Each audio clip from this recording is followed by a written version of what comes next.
Grant Solomon, an 18-year-old Caucasian boy from Middle Tennessee, was looking forward to graduating high school and becoming an adult. Friends recall Grant as being an incredibly stand-up guy, a great friend, and a dedicated athlete. He had his entire life ahead of him, yet he had the weight of the world on his shoulders. His home life was nothing less than chaotic and unstable. His parents were involved in a multi-year custody battle, and his younger sister, Gracie, was confiding to her mother and many other adults in mandatory reporter roles that her father was allegedly sexually abusing her. The case we have to share with you today is incredibly important because it involves the continued safety of a minor who has continuously reached out for help from authorities to protect her from her father, the same father many people also believe was responsible for the death of his son, her brother, Grant Solomon. A disclaimer to add, everything is alleged, and we will provide all our sources where any theories were discussed in the public press. We are not accusing anybody of murder. Instead, we are simply asking the proper authorities to do their jobs and investigate this case ethically, morally, and to the standard of the law that they made oaths to enforce. This is True Crime and Headlines, and this is episode 8, Closed and Unsettled, Justice for Grant Solomon.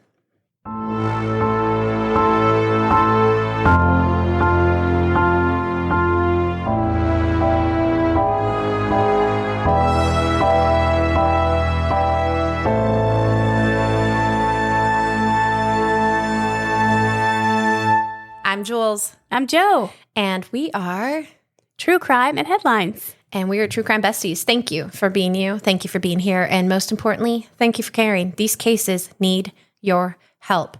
Podcast.truecrimeandheadlines.com is where you can also help our show fund and buy us a coffee.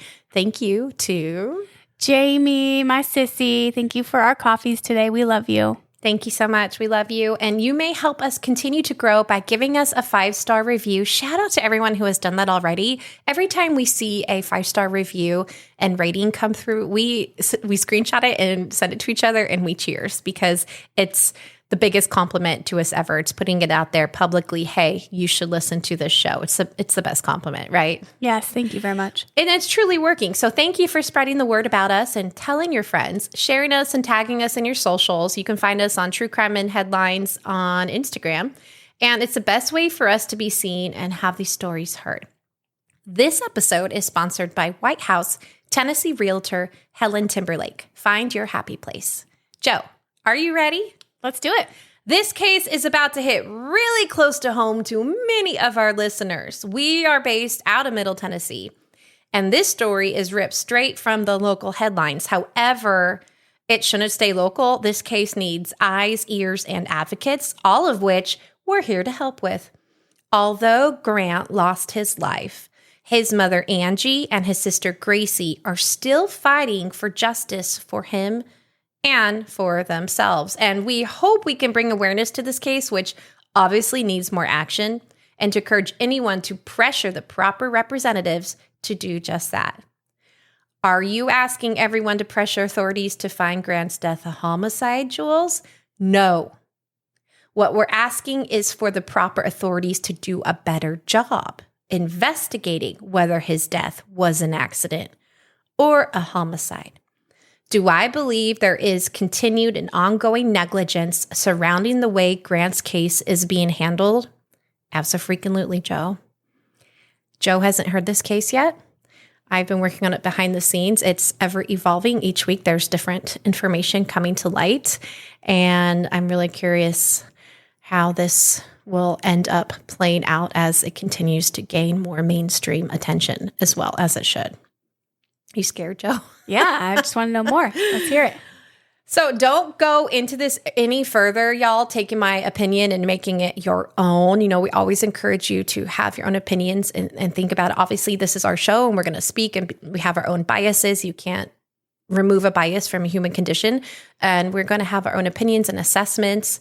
But after I presented the facts that we have, make your own decision. This case involves Grant in the mysterious circumstances surrounding his death, but it also asks for a call to action for justice for his sister, Gracie Solomon, as she continues to seek out help in the making of the state of Tennessee believe her sexual assault. We need to dig into the background of the Solomon family so we can best analyze and assess the family dynamics and what may have led to this family's ultimate and tragic downfall. Throughout the podcast, I'm going to share many details from official documents, which I received from a party affiliated with the movement titled Justice for Grant Solomon. I have not verified that these documents are official. However, per my assessment and the best of my knowledge, they do appear to be official documents. Okay. And I will say I will post many of them on our website. Most of the ones that will be of interest to you have already been posted publicly. And I'm very mindful I won't be posting anything that's not already posted on freedomforgracie.com. We have not been told what to say.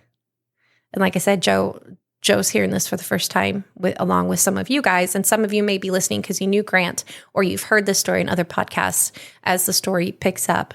I am glad you're here, and I really want to encourage you to listen to the facts and then ask yourself when you're done, was there enough that was done about this case? I have spent hours poring over this, talking to people. I've been trying to make heads and tails of the timeline, especially because this entire case, Joe, it's riddled with he said, she said. Okay. Even in the reports filed, he said, she said, and then reports filed, allegedly not filed. And obviously you and I are not involved directly. At the end of this episode, we hope to encourage everyone listening to ask the big question of whether or not there is enough evidence to charge Aaron Solomon with the murder of his son, Grant Solomon, or to look at him as a suspect in the murder of Grant Solomon. Is there no reasonable doubt? Is there reasonable doubt? Our job, we're not the judge and jury, but we attempt to present information, research, and then assess, analyze, and commentate. And in a criminal trial, it's not the job of the prosecutor to convince the jury someone's guilty. And I think that's a misconception a lot of especially younger people have growing up. When you think about the law system, you think, oh, they're going to be found guilty. You have to prove they're guilty. No, you have to prove that without a reasonable doubt they did or did not. And that's what it comes down to, is if there's any doubt in your mind after you hear all these facts, then that might be your sign to be called to action, to sign a petition, which we'll include in our podcast notes on our episode notes under truecrimeandheadlines.com. Okay. Or to write to your representatives. Present all this information, encourage you to read sources after, especially since it's continuing to change. Now, a word of caution, there are some snippets of information from articles that are going around that aren't accurate and some misinformation. So the best place to get your information is from freedomforgracie.com. However, do go in that knowing it is a biased source because it is in favor of the belief of Gracie stories and what happened to Grant. I'm pretty sure you're ready for me to go. Yeah. So 100% transparency. We are treading as carefully as we can legally, but without fear, because that's not how we live our life. And from everything I've read from sources speaking out about this case, a consensus is there's just not enough being done about it because it's so glaringly suspicious and it's asinine that this case was closed within an hour. An hour? Really? An hour. How does that happen? We should be up in arms about this, and here we are waving our arms because this is asinine. And we'll let you decide after this episode where you stand. Again, this is going to be a 3-parter, and this is part 1. One last disclaimer. Julie, you're making me a little nervous with all these disclaimers you're putting out there. Grant's death happened in our own backyard. And we are deeply intertwined with many people of varying roles in this county. I think it's because it was here that you and I felt the need to do it. If this was us, we would want someone not afraid to talk about it. And if we have the audience, because most of our audience comes from Sumner County right now. So we're a new podcast and we want our locals to hear the story. And, sometimes there's a good old boys part in being a small town. And I don't play the good old boys game. Yeah. I mean, I've encountered that personally living in small town in the South. I didn't grow up in the South. And so this is kind of foreign to me, but it's a real thing. And I didn't grow up in the South either, and it is absolutely my experience as well. Joe, where'd you grow up? There's been no place like Nebraska. You guys, you should probably be thankful. You can't see right Because now. I love Nebraska. I'm wearing a Nebraska shirt. What is it? The Huskers? Yeah. I got it online just for Joe. And If my husband would agree, we would be living in the Big O, Omaha, I Nebraska. didn't know that's what the Big O was. That's not my Big O. You wonder why I like it? Is there corn? Is there corn? Oh, there's corn. This is where we indicate, Julie, pause the podcast. We're going. Woo! All right. Meet me in Middle Tennessee. Now, zoom in a little closer. Head on over to Sumner County, Tennessee. Now, just a little bit closer, and you're going to be in the city of Gallatin, Tennessee, a city which was voted America's nicest city per Reader's Digest. You're kidding me. When? In 2017. Huh. You going to move there I now? don't know if I agree with that. Well, I'm wondering if it was nicest meaning kindest, like wave. Yeah. I don't know if it was nicest, like the hedges are trees. From my understanding. So here we'll find ourselves on a hot summer day in July. And if you're not from the South, just picture stepping outside. Oof. And then put in the glaring sun, putting a wool sweater over your entire In a brick body. wall of humidity. Yeah, and then standing in front of a heater with a knitted sweater over your face. It's great. That's what it feels like. Come on. Julie and I love the South. Don't move here. We're closed. Well, it's on July 20th, 2020. So obviously now when we hear the words 2020, the first thing that comes to mind. The pandemic. Absolutely. And it's July. So what the pandemic was March. We're in it. Exactly. And I recall that very well. I was very pregnant. Likewise. Grant had just turned 18 5 weeks prior and was also recovering from his own case of COVID. Okay. Now, he tells his mother, Angie, that he doesn't want his father, Aaron, to be present at the baseball practice that his dad set up for him in Gallatin, Tennessee. Now, he lives down in Williamson County, which if you're looking at a map, go an hour south of Nashville. That's about where he is from and goes to school. Now, go back to Nashville, go about an hour. No, 40 minutes. 30 to 40, yeah. Yeah, north of Nashville.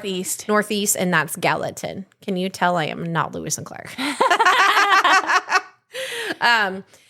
So to get from where he lives up to practice in Gallatin, where he's going on July 20th, that would be no less than an hour drive. Did mom live in Gallatin? What's the connection in Gallatin? Why are we there for practice? I believe it was a place that his father was able to set up a private batting practice or a pitching practice. You know, I'm going to retract that because I'm not sure what type. It was baseball. Okay. There was baseball. Some sort of coaching situation. Correct. Okay. Grant was very passionate and very skilled in baseball. Okay.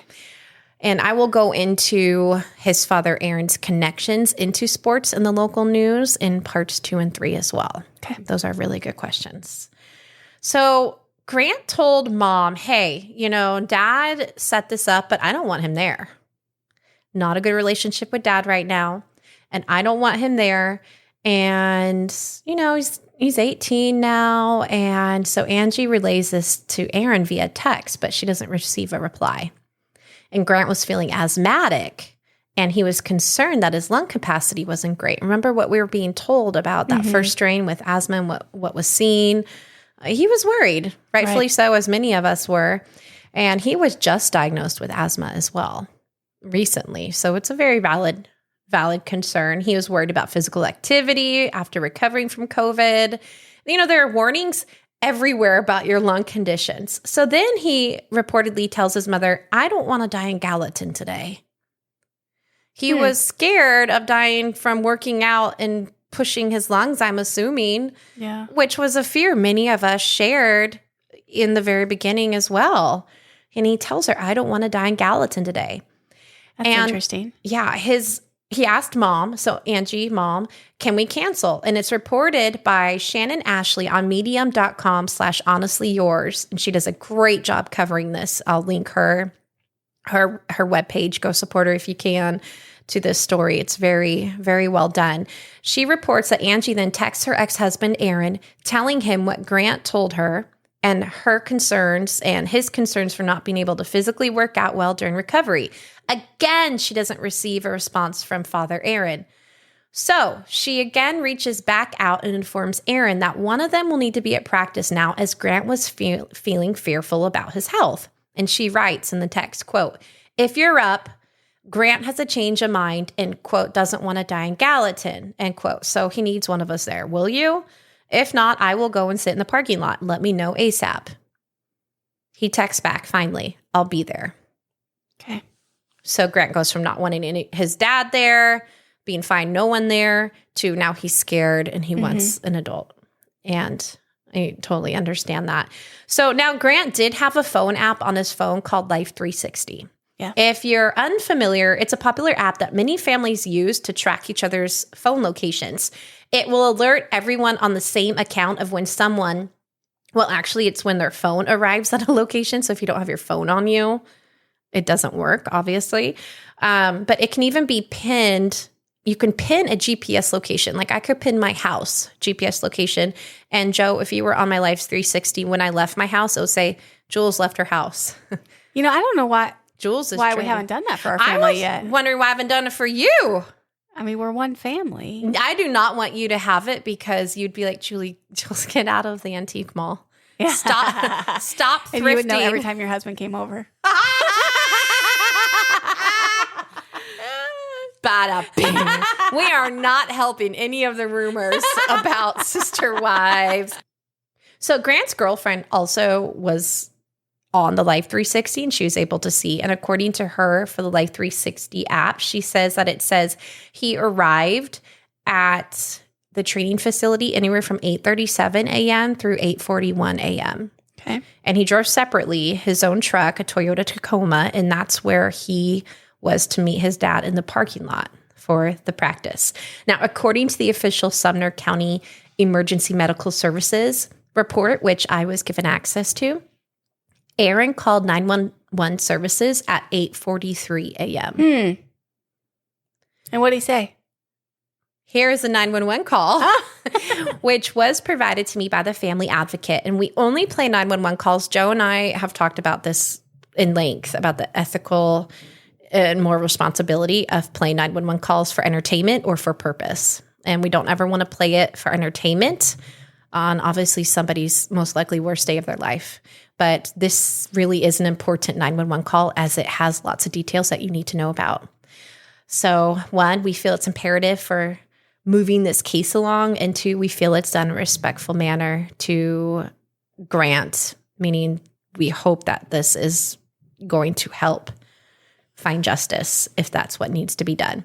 And it's not lost on us that it's still controversial to play 911 calls, but you have to sometimes make a decision and move forward. And I think, Joe, that I'm obviously making this decision on my own because you haven't heard this call yet, but we've talked about the purpose of 911 calls, and that's why you haven't heard them yet in our podcast. All right, it's about 4 minutes and 20 seconds long. And are you ready for it? Yeah. All right. Okay, you ready? Mm-hmm. All right. I'm trying. Where's your emergency? It's 1357 South Water Street. It's off 109. Please hurry. You said 57? Please hurry. Okay, what's going on? 1357. My son's truck backed over him, and it's rolled over him and dragged him into the ditch, and it's on top of him. He's trapped under the truck, and somehow it drug him underneath it. Yes, my son is under it. I'm trying to call 911. Okay, what's your name? Oh my God. My name is Aaron Solomon. And you said oh my God. 1357 South Water Avenue, right? Yes. How old yes. is the male? He's 18. He just turned 18 a couple weeks, about a month ago. It's my son. Oh, my God. Oh, my God, this is not good. Is he awake? Oh, please hurry. I don't think so. He's not alert, right? No, he's out. And he's trapped. I got 3 guys here, and he's trapped under the truck. Okay. Oh, my God. I understand, sir. Stay on the phone with me while we get somebody out there. What's your name? Aaron Solomon. All right, Aaron. Huh? What kind of vehicle is it? It's a Toyota Tacoma, and it's the vehicle he's underneath the vehicle. Okay, I've got that. And it's... Okay, I've got that. What color is it? It's a white truck. That's my son. It's somehow backed up. Yeah. Yeah, I'm on with 911 right now. Oh my God. Oh my God. Oh my God. Was your son working on it? No, he was just getting out of it. We're on an incline, and I guess he didn't have it in park or something, or it wasn't engaged, or... Oh my God. Oh my God, I can't believe still this. not responding? No. And he's still No. in the truck. No one can get Yes. out from under it? No. We've got units en route to you. I'm just asking you questions before we can update them, okay? Can you check and see if he's breathing? Somebody's telling me that he's coming to. Okay. Maybe. He's waking up, Maybe. kind of keeping still. So he is Well, he breathing? can't move. I don't think he can move. I don't know. Okay. No, he can't move. He's trapped. Okay, we got somebody en route. Now, when he wakes up, he might be telling him, scared. man. Can somebody I'm get telling down him. there and talk to him? Yeah, somebody talked to him. Shit. Gee, there's blood. Wait, is he facing up or down? He's facing up. They said he may aspirate. We need to hurry. Oh, my God. So does he have blood coming out of his mouth? Yeah, there's blood coming out. Yeah, somehow it drug him down, I think. I don't know whether it was in his heart or what, or if it didn't engage the brake, or it drug him underneath somehow. Okay. They said he's facing up. Okay. But he's bleeding from his mouth. So, Grant, turn your face to the side if you can, barely, but be careful. Don't move him, okay? We can't move him. We can't move him. Oh, my God. What in the world? Yeah. Okay, what about all these other people that were supposedly at the scene? Yeah.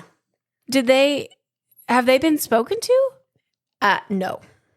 Were there other people at the scene? It's interesting because you can hear in the beginning of the call, because if you're not familiar, 911 calls can start recording when you dial it.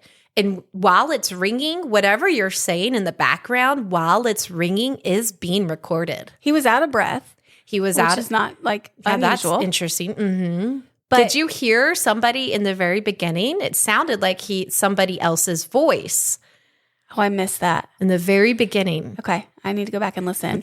So, and then like he says that he's not responsive, but he said, Grant, move your head just a little bit. What's the number one thing you don't want to do in an injury? But like, oh my gosh. Also, I'm sorry if my child is underneath a truck, I am not going to be away on the phone talking to 911 while other people tend to him, and I don't know in what condition he is in. I'm going to hand the damn phone off and go to my child's side. I was watching your face during this, and I was trying to remain neutral, but I had the same reactions. And I feel like, I don't know if you feel like you're about to cry, but it's so hard to hear this and to imagine. And this isn't a holier than thou, better than thou. Obviously, we don't know what we would do in that situation because it would be a complete panic. I don't know, but I would not be able to, you would not be able to keep me separated from my child. There's no way.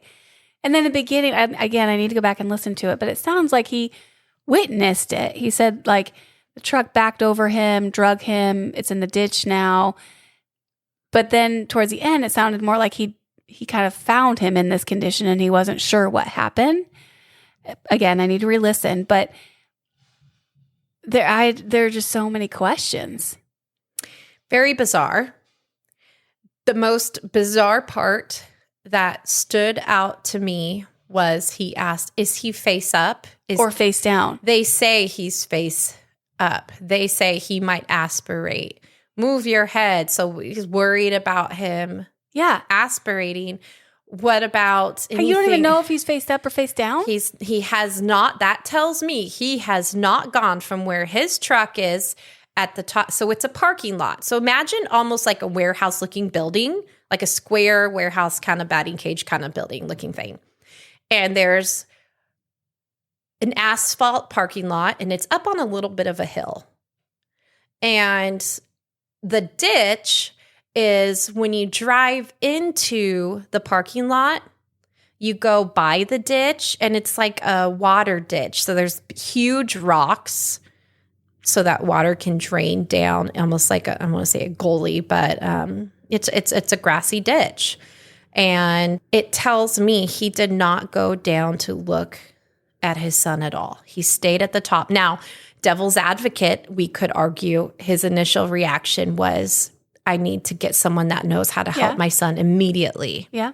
Get them here first. So I'm going to worry about this 911 call first. And I'm going to take my phone with me. We have to do our due diligence, at least to entertain and talk about the other side. Is there a possibility this man was in complete shock? Yes. Yes. Is there a possibility he's neurodivergent and this is how he responds? Yeah. Do we know whether or not he is? No. However, enough to make you go, what the hell? Mm-hmm. Yeah. It's really... I would like to know about these quote-unquote other people at the scene and what their take on the situation was. Yeah, and we'll talk about them in a little bit. Oh. Okay. Do you remember how many people? He just said they. There's 3 guys. 3 guys, There's 3 guys. There's 3 guys here. Yeah.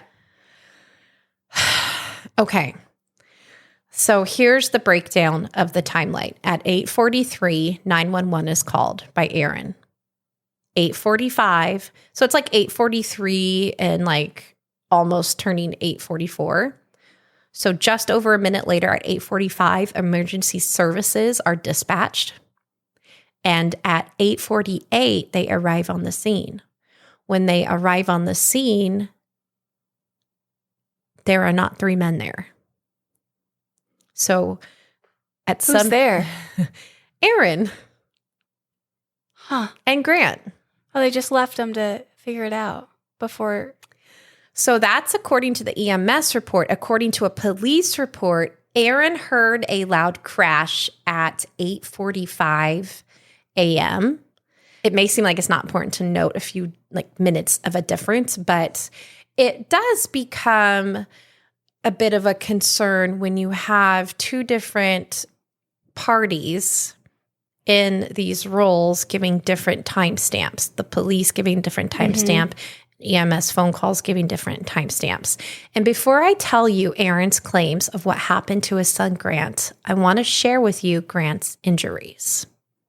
Now, I've set this podcast up so that we don't tell you the background and what is going on between Grant and his father, Grant's mother and her ex-husband, his father, Aaron, or Gracie and her father, Aaron. I have not talked about the trauma, the court proceedings, the allegations yet, because I want you to look at the scene as if you had pulled up, heard the 911 call, and then what you see at the scene, and you tell me what you think.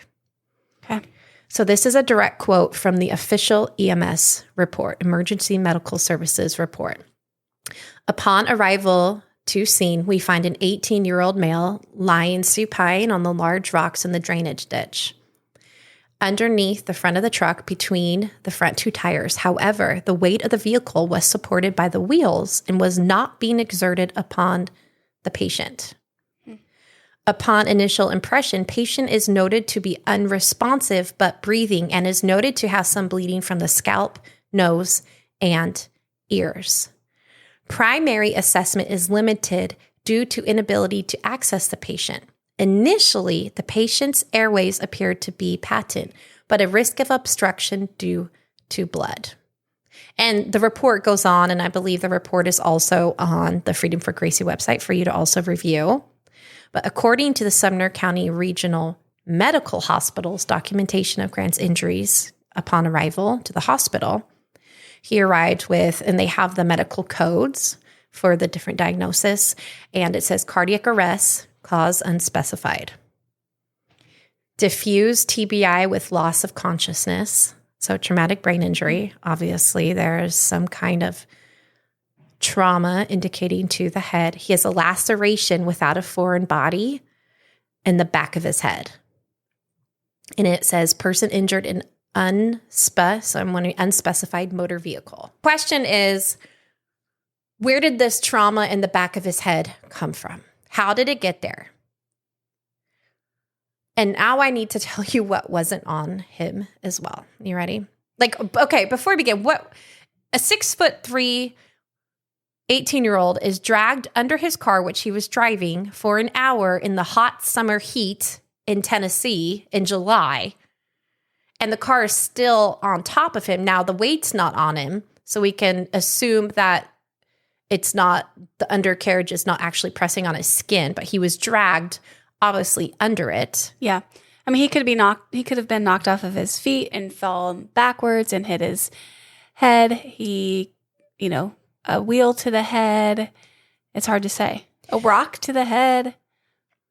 The diagram of Grant's injuries, which was included in the hospital's report, also showed a bruise on his upper thigh and a bruise on his hip and a blow to the jaw, and a single fatal blow to the back of Grant's head, and it did not show any other injuries. That means no scrapes, no cuts. You're being dragged down an asphalt parking lot over rocks, and you don't have... Are there cameras in this parking lot? There's cameras in every parking lot. There were not cameras that were set up in this part of the parking lot. Per the police's report, it looked like the police wrote the report. He asked the people that were working there, were two individuals that were working there that morning, and he asked the individuals about the cameras. They stated no, they would not be able to show this, and it does not look like it was followed up to confirm. It looks like we took their word. It doesn't, in the report, it doesn't say I followed up with this, so I don't know if they followed up or not. However, I do need to know in the report in the future, officers, whether or not you followed up, because we don't want to just trust. We want to validate. Trust and verify. So we have to circle back to the different versions of what happened and why it's absolutely wild that given the information we have on Grant's injuries that a more thorough investigation wasn't done. Wait.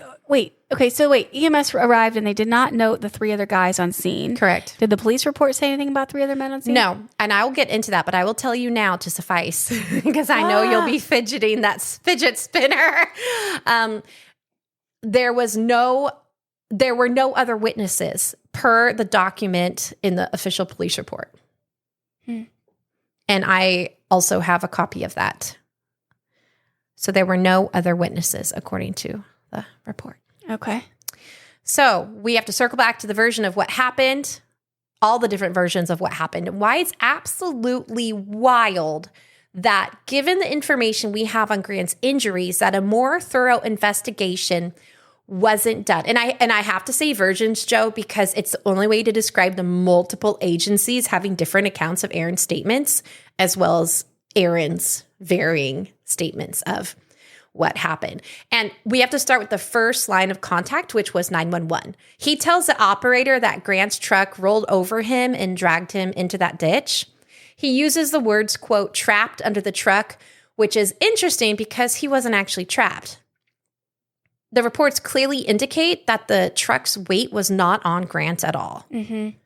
Now, the Gallatin Fire Department did have to lift the truck off of Grant But that was so the emergency medical services, the response team could safely transport Grant out from under the truck without causing more spinal injury. And that's like first aid 101. Stabilize the neck, spine, don't move them. And they need to keep his neck as stable as they can, so they can't just slide him out. But maybe Aaron could have. Maybe if he had gone down there to see that his son wasn't stuck. It sounds like he was calling 911 to get his son out from under the car, but he didn't even see if he could get him out. It's bizarre. And then if he thought he was going to aspirate and choke, I'd rather log roll him.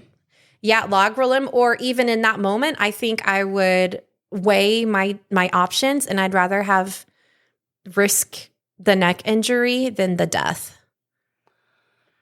I'd like to go back again and listen to the calls and see if you can hear anyone respond to him when he was saying, is he face up or face down? Is he responding? It is an interesting question. And I did go back and listen multiple times and turn the volume up really high, and I can hear someone in the beginning in the background. So obviously they're not, the medical professionals aren't going to just slide him out. So they had to move the truck up. He is breathing. The truck's not on fire. The truck's not crushing him. So, it's not like they're going to run and just slide him out. So they're going to do it properly. And he is showing signs of head trauma. I'm not a medical expert, but it doesn't appear to be good. Don't tell anyone to move your head. Yeah. Hey, Grant, I don't know if you're awake, but move your head a little bit. And he says that in response to, they say he might aspirate, which if you don't know, isn't that getting blood in your lungs and choking, drowning in your own lungs? So that would be, he would die. And he was so casual about it. I don't understand. Yeah. What made him think that? And again, so this could be absolutely innocent, and we're dissecting this man's worst day of his life. And we let everyone hear it, which I understand is probably a really crappy thing to do if it wasn't suspicious. You owe it enough to Grant to analyze it and give it a good enough investigation, a fair investigation.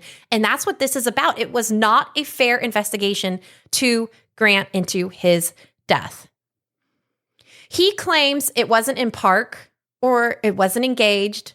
And clearly he doesn't know definitely what was wrong and why the truck allegedly backed over his son down the incline. He says, quote, they said he's facing up. So he's referring to these three mysterious guys. Mm-hmm. And he's taking their word. He's not even assessing his own kid.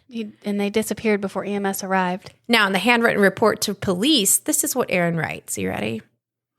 My son Grant and I pulled into WPI separately, parked side by side. I was still in my car, but noticed my son got out to get his baseball gear out of the back of his truck. I looked down to check a work email, and the next thing I know, I hear and see the truck rolling backwards into the ditch. I get out of my car to try to find my son and saw that he was trapped underneath the truck and immediately called 911. I believe that. I could believe that. I'm not saying I believe it, but I could believe it. I'm not saying I don't believe it either. Legal reasons. He can't see that if his son's in the ditch and he can't see if he's face up or face down, he can't see that his son is trapped. Yes, and that is what I'm wondering. Could he even see his son from where he was? Mm-hmm. So unless he just assumed because he couldn't see his son, he assumed his son was under there. But that's not what it says. I would think that in the moment I would run over there first. He saw and heard his son. So the very second, yeah.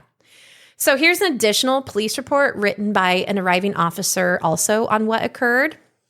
This is per the typed report. I will not give the names of the officers, but I will go ahead and read part of it, okay? On July 20th, 2020 at 8:43, I was dispatched to the set address for an injury crash. I arrived on scene and found a male subject that was trapped under his vehicle in a rocky ditch area. Sumner County EMS and Gallatin Fire Department were already on scene attempting to get the male subject out. I spoke with the father of the male subject, and he was identified as Mr. Aaron Solomon. Mr. Solomon stated that he was meeting his son Grant at the facility and that he had arrived there first. Mr. Solomon stated that he was sitting in his vehicle when Grant pulled in next to him in his white pickup truck. Mr. Solomon stated that he observed Grant get out of the truck and walk towards the back door area. Mr. Solomon stated that he then noticed that the truck was no longer parked beside him, and he started to get out and look and heard a loud crash and observed Grant's truck had rolled down the hill and into the ditch. Mr. Solomon stated that he called 911 at the time and attempted to help his son. Mr. Solomon was able to get me information on his son. He contacted Grant's mother and notified her of the situation. I gathered a written statement from Mr. Solomon, and he was released from the scene to go to Sumner Regional. I was not able to locate any other witnesses to the crash. I spoke to the gym employees and asked about camera footage, and they stated that they did not have any cameras on the outside that would have gotten video of the incident. I turned the written statement and all other information over to MPO, and then they gave the officer's name. So there's a discrepancy there. In this report, it's written that Aaron Solomon looks up and the truck's gone. Mm-hmm. In Aaron Solomon's written statement, he sees his son get out and is dragged down to the ditch. So one statement, he watches it happen. The next statement, he looks up and the truck's already gone and his son's down in the ditch. Does it matter? It could matter. It's enough to say, okay, this is an interesting discrepancy here. Did they collect Aaron Solomon's cell phone? Did they do a crash scene reenactment? No, they didn't. They didn't corroborate anything Aaron said. They didn't move forward with any of it. He said, I feel like most public places have some camera on the outside of their building. Not most, many.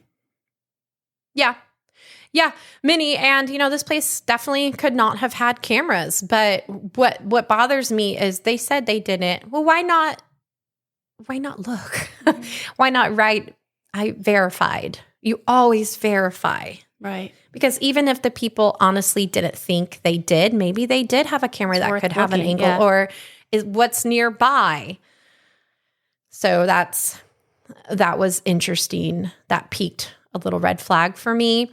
And I want to know, he said many times, like he was checking his email when his son was dragged under his own truck.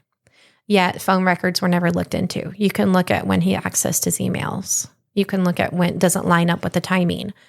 I know how many people will say, but why would they look into Aaron? What do they have to suspect a crime? Well, how about what they don't have, Joe? On 911, Aaron says he has 3 guys with him, and this takes place that's really strange. At 8:43 a.m. 8:45, EMS is being dispatched, and by 8:50, they're on the scene next to Aaron. But where are the 3 freaking guys? There are no other witnesses. And what about the 3 guys assessing Grant and talking to Grant when Aaron won't talk to him? They're doing enough to look and talk to him, but they're not going to stay there when the police arrive. Yeah, it doesn't make sense. So devil's advocate, they could have taken off for reasons known only to them. Maybe they had bad experience with laws. Maybe they had warrants. Maybe they were in the country legally and they feared deportation. All kinds of things. Absolutely. And they were being good citizens and stopping to help. But you would think too, Aaron would say, these 3 guys were here, but they just took off. Yeah, you would think that. But then also devil's advocate, you got to think, well, maybe in the panic of things, that's not what he was thinking about. However, these 3 men are never even mentioned again, like men who stopped to help. They're talking to your son and worried he might die. So within 1 hour of the police arriving, this case is closed. And it's ruled a 1-car accident, and it's just closed. Even after the official death certificate of Grant Solomon claims 2 things. Second, it says he was run over by an automobile. But first, it says multiple blunt force trauma. And the case was not reopened. What does Mom say? Mom says a lot. I want to hear from Mom. Yeah, we're absolutely going to go into what Mom says on this. One thing I do have to go into now, this is a 3-parter, and this one's a little bit longer than we typically have been doing them. But just know, like, it's worth it to stick around, everyone, because it gets darker, and there's a lot of conspiracies going around, also tied to officials in the state of Tennessee, to Aaron Solomon. Here's another reason I'm overly frustrated that after this information on his injuries is released, that no other police work was done. They're just like, oh, we close the case. It's fine. He's a 6'3", 18-year-old boy. He's dragged down an asphalt-textured driveway over massive rocks, and he doesn't have a single scratch on his legs or his arms. Joe, he was wearing shorts and short sleeves. He doesn't have a single scratch. What about road rash? He was wearing shorts or burns and short because sleeves. The truck was hot. Yes, no burn marks from the car, which he had driven for an hour, and he's enough to like drag his body down. It didn't just run over him. Allegedly, it dragged his body down. Here is what the hospital report says happened in their report writing. This is what was told to them, and this is what they reported. So it says the valuables were socks and shoes that went home with mom. Patient with father about to practice pitching, put car in park, got out and went to get baseball bat out of the back of the truck. Dad thinks truck was not in park. Truck rolled back on patient, dragging him down a hill and into a ditch. EMS and fire arrived, extricated patient from under truck. EMS intubated patient, started an IO to lower left extremity, CPR in progress. So get this. Aaron claims Grant was going to the bed of his truck to get his baseball bag. However, Joe, everyone who knew Grant claims that Grant was a creature of habit and always kept his gear in the cab of his truck. So the inside of his truck, the cab, is where he always kept his gear, not the bed of the truck. And in July, there's a lot of summer storms. Where was his baseball That's exactly where it was when police took photos of his truck, inside his cab, not in the open truck bed. Was anything in the bed? 2 tires. WPI later confirmed that Aaron, that's the place where they were going to practice baseball. I was like, sports ball? Let's go sports. He later confirmed that Aaron Solomon had requested to have the entire facility rented out for his son's session, which was not typical, but WPI agreed to it. And 2 employees were at gosh, that is like a tongue twister for me. 2 employees were at WPI in the morning just after 7 a.m. And this was a statement on one of the employees from an official police report. And I'm not going to name the employees' names. But WPI in Gallatin, Tennessee, Mr. Blank was asked to step outside with investigators. He was shown a photograph of the 2015 Toyota Tundra. Oh, is it a Tundra? I said Tacoma earlier. I'm sorry.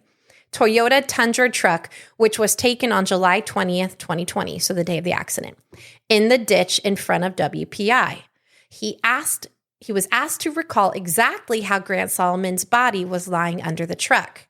He stated that to the best of his memory, Grant's head was barely visible behind the front driver's side tire, and his body was positioned diagonally toward the back tire passenger side. He advised that when he came out of the WPI building, he saw Aaron Solomon on his cell phone pacing up and down. He said that he could hear Aaron telling Grant that help was on his way. Mr. Hall advised that he and Blank were the only 2 employees at WPI, and neither of them were in the front where they could observe the incident. He also advised that both he and Blank thought something was wrong with the way Aaron was describing what had happened. He also advised that he remembers that someone found Grant's glasses, hat, and cell phone in the ditch after the scene was cleared, but he did not know who had found these items. And we are going to talk about who found those items and how. Wait, why did we rent out the whole facility? Like, is this necessary? Well, I thought about now there's that. no one around. There's no other guests in the parking lot. Okay, devil's advocate, it's COVID. Yeah. The beginning of COVID, and that could be That's true. A little worrisome as well. And since it wasn't typical because this is new waters for people, treading in new waters, that might be that to me, that actually didn't stand out a la carte on its own as something. I'd like to know how big the facility is. I guess that would tell me more like how unusual it was to rent out the whole thing for a batting or pitching practice. Sports ball. So we got to talk about autopsy findings. Okay. Because this will certainly tell us what we need to know about the cause of death and answer so many of our questions. Are you ready? Mm-hmm. Well, I wish I could tell you. Stop. You're the worst. Aaron Solomon declined to have an autopsy done. I thought you were cutting off the show. I didn't know. No, there's no autopsy, Joe. At the hospital, he declined to have an autopsy done on his son, and he declined to have his son's organs donated. This decision is documented in the official in the official hospital paperwork, and he made these decisions before his ex-wife. I say, where's mom? Before Angie arrived at the hospital. Grant's remains were also not cremated. So there is a big question of, can his remains be exhumed for an autopsy to determine once and for all his cause of death, the cause of trauma to his skull? Yes. But what needs to happen? An investigation needs to happen. This is considered a closed case. There needs to be law enforcement action. A judge can agree to order for Grant's body to be exhumed by the medical examiner. And I did some reading on Tennessee law, and from what I could find, the judge route could be completely avoided if next of kin could request for the body to be exhumed. And I think this would officially be Grant's father, Aaron, next of kin. Why not because mom? Aaron was the one who had custody of Grant, not Angie. Oh, really? And I'm going to go into why that was and tell you about the toxic background of this family. And it gets deeper and deeper, Joe, which all leads up to July 20th, 2020, the day that Grant died. We're going to take a brief pause for today's episode sponsor, Helen Timberlake, White House Realtors. Find your happy place. Listen to what Middle Tennessee realtor Helen Timberlake will do for you. Did you know as a buyer, you pay nothing for her services?